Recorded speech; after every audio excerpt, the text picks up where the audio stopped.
afternoon, everybody. Today I'm going to present NMR tools, which stand for nuclear magnetic resonance, and I will touch some of its applications.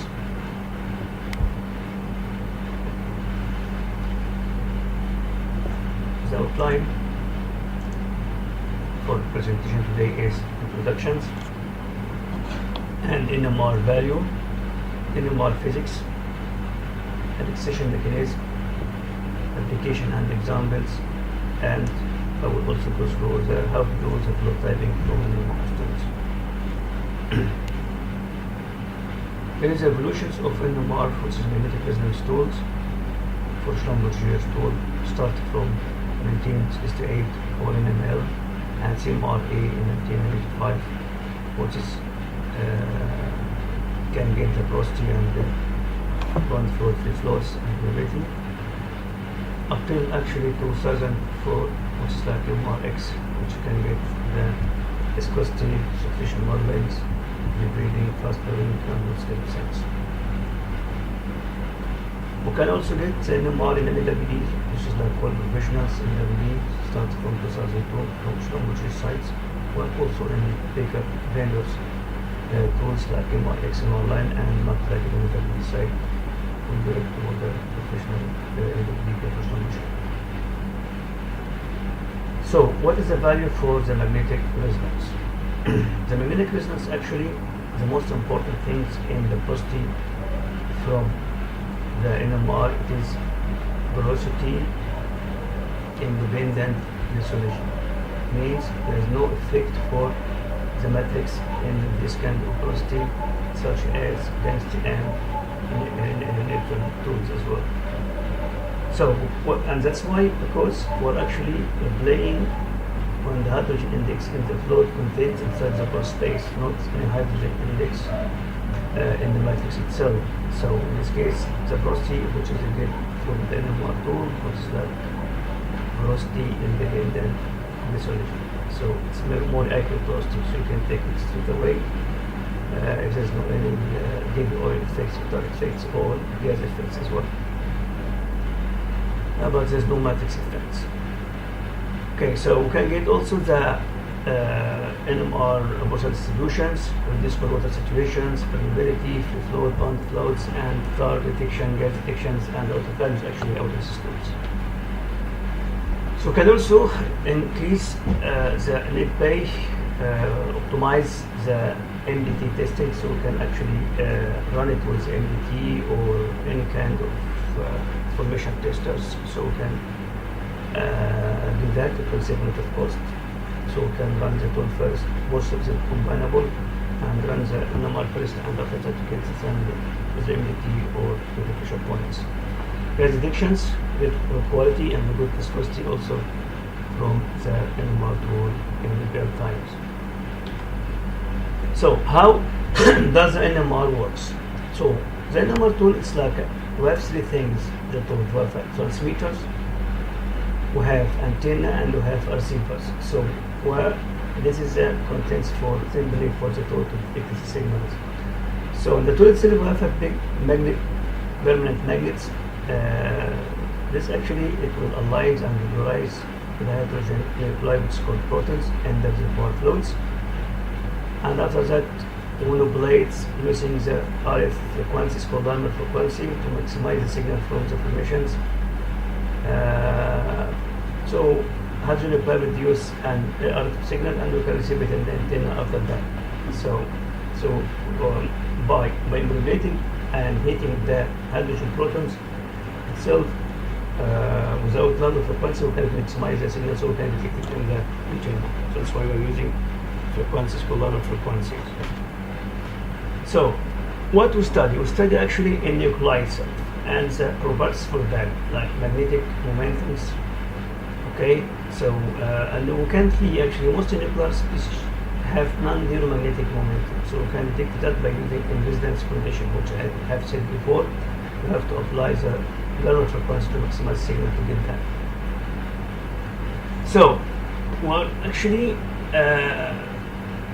we have three different mechanisms to detect the T distributions which is coming from the tool itself, from the spacer. The first one actually is surface relaxations. Second one is bulk relaxation. Third one is diffusion or gradient relaxations. And surface relaxation actually, this is energy due to, or loss energy due to the fluid interaction with the pore wall. So the hydrogen proton itself, after hitting with the force of magnetics and with the frequency, it will interact with the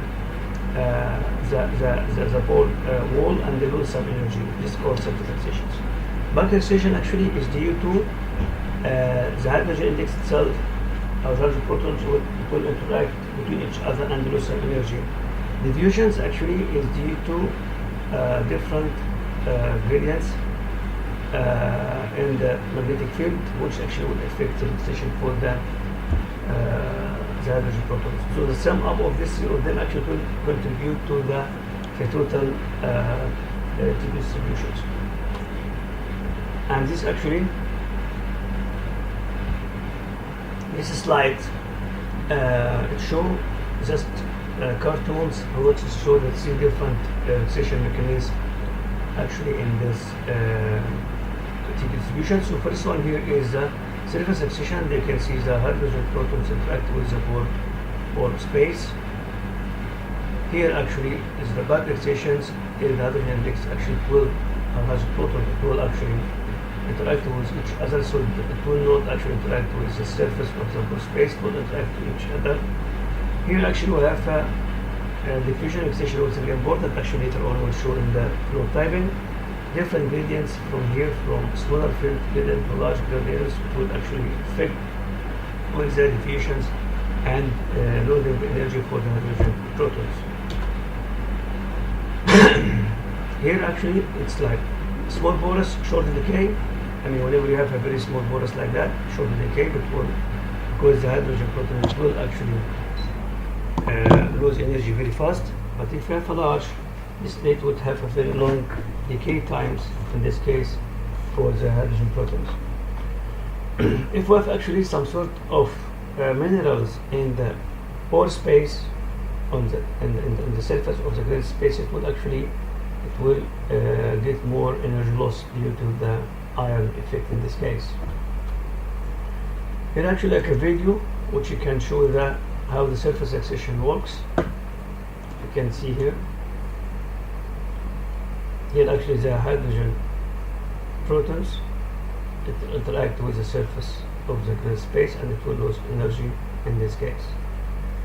So the second one is a bulk relaxation, and you can see here. You will see actually this is hydrogen protons. It was like a small magnets to interact between each other and they will lose some energy, which is, if you can see this yellow star here.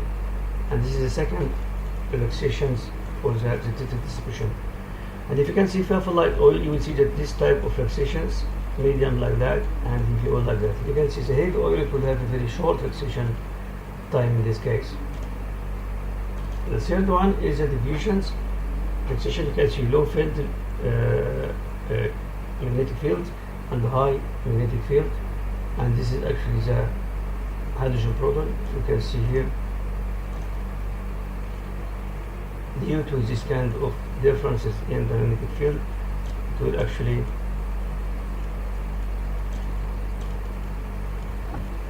affect the hydrogen protons and it will it lose some energy and contribute for the total distributions.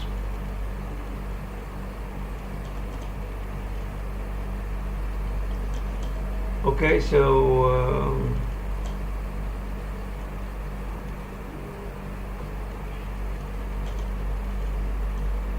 we will also see. Come back to the presentation.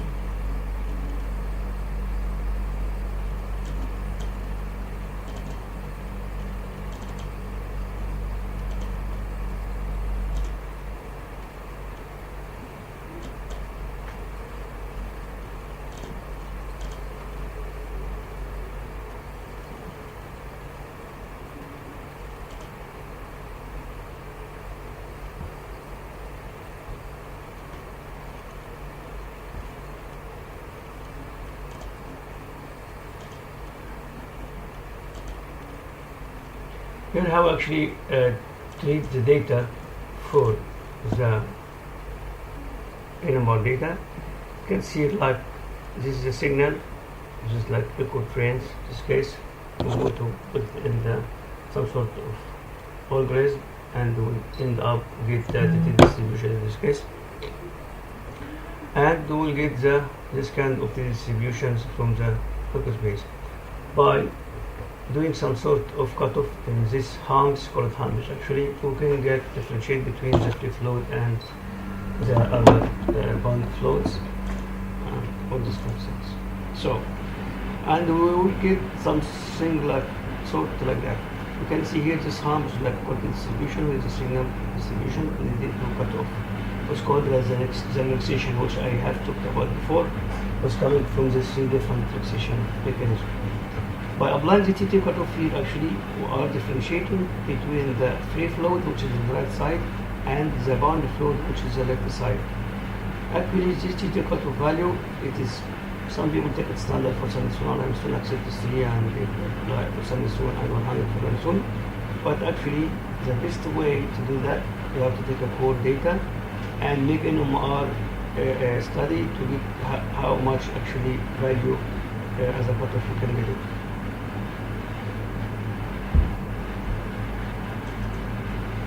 Here's a very good example which is showing you what's the difference between the process and variability from the NMR. If you can see these two samples here, we have both of them have actually very close. Both this is like 20 and this is like 10.5. But the variability is like 7.5 millidarcy. Here is like 279 millidarcy. You can see the different shape over them. You can see here actually all the humps, which is like red humps like that, both of them it will be before the cutoff level, will be relaxed very fast. But here it actually takes us a long decay time. That's why it's like after the TT cutoff here. So it means when you have a very good variability, you have a very low decay times, and here you have very short decay times. Although we have very close porosity. This is actually a question for variability, we'll come later for that. So now actually you finish the NMR physics, NMR values, and how it works, and the different mechanisms. Now we'll go to some sort of application for NMR. First one, you can get the porosity. If you can see, actually this is either distributions for the partitioning for NMR. So you have a matrix, you have a dry clay, you have a clay bound, capillary water, and hydrocarbon. This is some sort of abbreviations for like BVM, bulk volume movement, BVI, bulk volume principles, CBW, clay bound water. You can see the NMR tool is the total porosity actually from the clay bound to the hydrocarbon. The effective, they take the clay bound out, that means effective from here to here. The BVI is the capillary bound actually only, and the BVM, which is like water about hydrocarbon. It's very important actually distribution for partitioning of the porosity from NMR. Here actually we have this slide shows the two different types of permeability transforms like Coates and STR.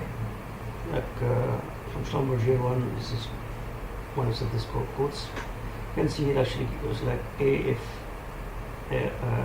porosity M free fluid by bulk floats, and here actually you could detect B. The A and M is actually it's like I can call it calibration factors, which we can use core or MDT to calculate this equation. Because actually the permeability coming from this kind of measurements or other actually measurement is called permeability index. It's not like how much millidarcy. What you can think is how much millidarcy you have to calculate it to the core or MDT mobilities. Here is a good example which showing to me the lithology independent of porosity. You can see here actually this column of lithology here. In the bottom section you will see the calcite, in the top section you will see the dolomite, and here actually the hydrocarbon and the porosity. We have three different porosity. One is limestone density matrix, and then the porosity by using dolomite as a matrix, and CMR without being any matrix. You can see here in the bottom section, which is like more dominant for calcite, you will see the density porosity from as a calcite matrix. It will be matched to the NMR, but in the top section, which is like a dolomite as a dominance, you will see the dolomite porosity from density as a matrix versus what would be matched with NMR porosity. That means if we are using the NMR porosity from top to bottom, no need to put the matrix value in the equation, and they will get more accurate porosities.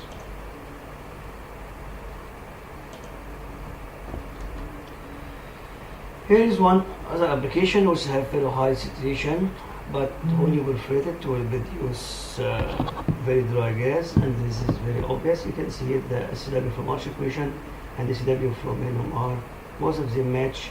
That means all this kind of reduced water is actually more bounded fluid, and you can see also some sort of free fluid here due to this one. That means is, and you can see actually here is the resistivities. That means it's not necessary to have high saturations. It will be represented for the water, but sometimes all the water actually is bounded due to sometimes small grain size, and when you perforate it and it uses, in this case it might be dry gas in this case. Here actually showing with the both sides indicates producibility. Here actually very small porosity, not too much, but still have very good permeability in the top section, and in this case you can perforate in this part here. And actually more indication for sand, you can see very high gamma ray radioactive source, which is a green one. Although I have high gamma ray, but when you show the NMR actually showing some sort of free flow in this part, and most times actually if you have a very high steps in this case, might have some sort of flow in this case. Again, saturation and water like from 40 to 75%. It means anybody can see that. You can say this is whenever you perforate it will actually reduce very high water saturation on it, but once you run NMR, we found it all this kind of water is bound fluids, and when you perforate you will get a dry gas in this case, the water. Okay, so the NMR techniques. This is actually one techniques. We use a density neutrons, the density actually with the NMR to show the gas indication and the collective of the gas. For example here, actually the gas effects for NMR, it will be the same like gas effects for the neutrons, and that means the process coming from NMR, if you have a gas, well, it will be not accurate. It is not affected by matrix, as you said, no problem, but will be affected for that, for gas. In this case, we are using techniques called NMR techniques, and we correct for some sort of equation answer to that. Correct the porosity which is coming from DMR. Actually, here is the porosity coming from CMR, here is the actual porosity from the D5. If you use both of them by sort of gas, it will get accurate porosity in the gas, which is this one, gas corrected in the green one. Okay. This example actually shown how we use it, the MDT and the CMR combined to produce it actually in Kuwait. Both together, we run NMR. We go to first actually run NMR and make this pass, and after that we'll get a clear figure about the pairs, bars, and all this kind of good porosity and variability. And after that we go to that, take some sort of station with MDT to do that, and sampling or pressure point. Here actually exampling by using the high resolution NMR, we can detect the thin bed sections. If you can see here, actually you see this kind of bimodal hump is here, which is indication for the some sort of thin bed analysis, and you can see it actually very high value, and it's here from FMI, and high resolution is actually permeability is coming from both thermals, but it's actually converted with the FMI, which is the high resolution as well.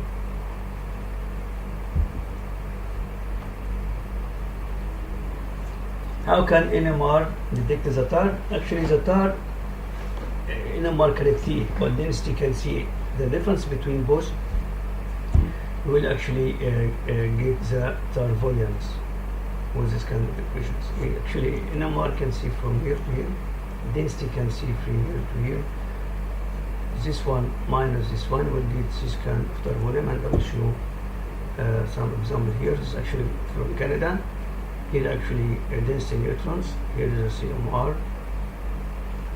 This kind of big spaces here is due to the tar content. You can see this high sensitivities, and you get some sort of core bitumen width, and you can see it actually very comparable with the volume from the CMR. Again, same things here. Actually, this is a collagen intercarbonate. Mine is actually from Kuwait. It's called Sarjula or Random Sarjula commissions. The CGR, SGR, this is different between them. You have an effect is also the NMR and the density effect, the difference between both. Actually, indication for the typhoria. Last actual application for us in this today is called the NMR flow typing. How can we get the flow typing from NMR? Actually, this is echo spacing. Actually, the most important diffusion or the most important factor for the mechanism to help us differentiate the flow typing from NMR is the diffusion effect, which is a third mechanism which has been touched before.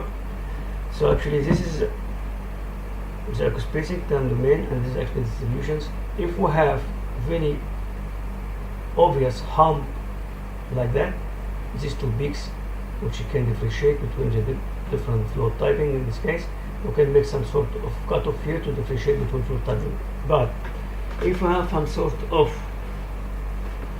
fluid which is overlay to each other, you can actually differentiate. In this case, you have to use this kind of DT2 map techniques. Just example showing you, this is the oil peak here, and this is actually the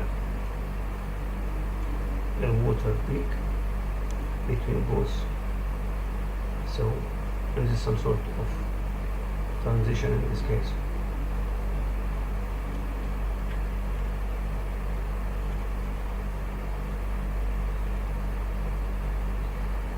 Here actually is the water oil contact from the combination analysis, which you can see actually this one, but when you use the NMR, actually you can get actually this is more oil contact here, so this more maybe this transition had more add values to this. Okay, this looks like transition zone.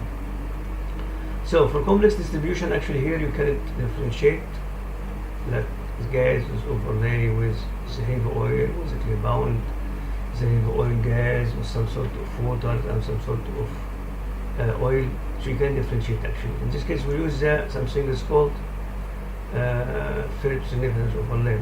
Okay, we use in this case actually a DT2 map. In this case, actually if you can see is we have three different fluid in the lab. We have oil and gas and water. The gas actually is have very high diffusion value, and the water have also diffusion value constant. The gas have a constant diffusion values, and the water have also constant diffusion value, but actually the water is less than the gas, and actually but the oil have actually gradient values between the due to the oil viscosity. First of all, what is diffusion? I have to define what is diffusion. Diffusion actually is the movements of the fluids from the front of the tools to inside the rope. Whenever you're measuring the tool, in this case the magnetic effect, it will affect by magnetic force for this kind of hydrogens, and it will move from the distance from the tool to that tool. Well, you know the gas is very have a big space between the molecules, big one. In this case it will be easy to move. That's why we have a high diffusion value, and you will see it actually in this line here, and constant value. For the water, yes, it actually also move with the constant diffusions, but less than the gas. But the oil actually, it's depend the gradient, depends the viscosity. If you have heavy oil, in this case the diffusion will be low. If I have little bit light oil, it will be a little bit high. That's why we have a gradient. The gradient value for the diffusions, because we have different pi for that. So we use this techniques called DT2 map in this case, and we can differentiate between the different types of oil.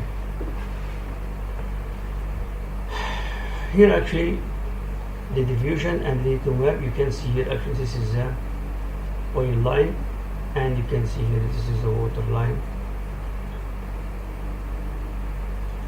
Yes.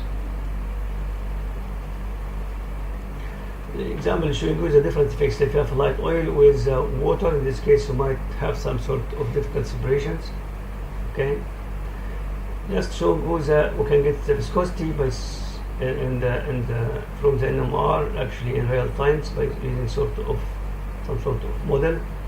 And this example actually comparison between the BVT analysis for the sampling and NMR viscosity, and you can see very good match between both. Challenging bar for 2D NMR techniques, if you have like Vargas carbonates, in this case it will actually make this kind of interpretation a little bit difficult, so you have to be more accurate to do that. For example, here actually with the oil, in this case you will find it in this line here. But if I have a mixture oil and water, we'll see the data will be actually in this area, but will be difficult to differentiate between both. By this kind of tool, actually in the previous time, the tool was stationary, so you can make station by station, but nowadays you can use the tool by using continuous TD2 actually log. In this case, it will be good for us to differentiate between the oil and the gas and the water areas in the real time in this case. Okay, so the conclusion out of that is NMR can reduce net cost. We have to get the viscosity estimation, float typing, tar detections, increase actually the net bay. In this case, actually, we can also get optimized by using MDT in this case, and create reservoir quality to get more data information about the reservoirs. I hope actually this presentation will help you out to understand a little bit about the NMR, and please if you have any questions or need to contact me, you can actually use these slides through LinkedIn or my email. Thanks a lot, and we'll actually meet in another presentation.